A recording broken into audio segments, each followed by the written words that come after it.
ഒരൊറ്റ കേസിൽ ദിലീപിന്റെയും കാവ്യയുടെയും ജീവിതം തകർന്നു. കാവ്യ ബന്ധം വഷളായതായി സൂചന. ദിലീപിന് മഞ്ജുവിനെയും കൂടാതെ മറ്റൊരു ഭാര്യ ഉണ്ടായിരുന്നു എന്നറിഞ്ഞ് കാവ്യ ദിലീപിൽ നിന്നും അകലുന്നതായി ചില ഓൺലൈൻ മാധ്യമങ്ങൾ റിപ്പോർട്ട് ചെയ്യുന്നു. ദിലീപ് ജയിലിലായിരുന്ന ശേഷം കാവ്യ ദിലീപിന്റെ ആലുവിലെ വീട്ടിലായിരുന്നു താമസം.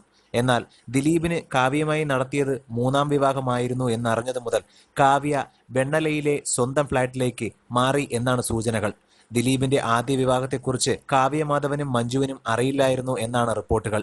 ദിലീപിന്റെ ബന്ധുക്കൾ ഇവരിൽ നിന്ന് ഇത് രഹസ്യമാക്കി വച്ചിരുന്നു എന്നും പറയുന്നു. അമ്മാവന്റെ മകളെയായിരുന്നു ദിലീപ് ആദ്യമായി വിവാഹം ചെയ്തിരുന്നത്. സിനിമാ താരമായ ദിലീപ് മഞ്ജുവുമായി പ്രണയത്തിലായപ്പോൾ ബന്ധുക്കളും സുഹൃത്തുക്കളും ചേർന്ന് യുവതിയുമായി ചർച്ച നടത്തി ബന്ധത്തിൽ നിന്ന് പിന്തിരിപ്പിക്കുകയായിരുന്നു എന്നും കഥകളുണ്ട്. എന്തായാലും ഈ കഥകളിൽ ഏതാണ് വിശ്വസനീയമെന്ന് നമുക്ക് കൂടുതൽ ദിവസങ്ങളിൽ കാത്തിരുന്ന് കാണാം. കൂടുതൽ സിനിമാ ലോകത്തെ വാർത്തകൾക്കും പുത്തൻ പുതിയ വിശേഷങ്ങളും അറിയാൻ ഈ ചാനൽ സബ്സ്ക്രൈബ് ചെയ്ത് എത്രയും വേഗം ഈ വീഡിയോ ഷെയർ ചെയ്യുക.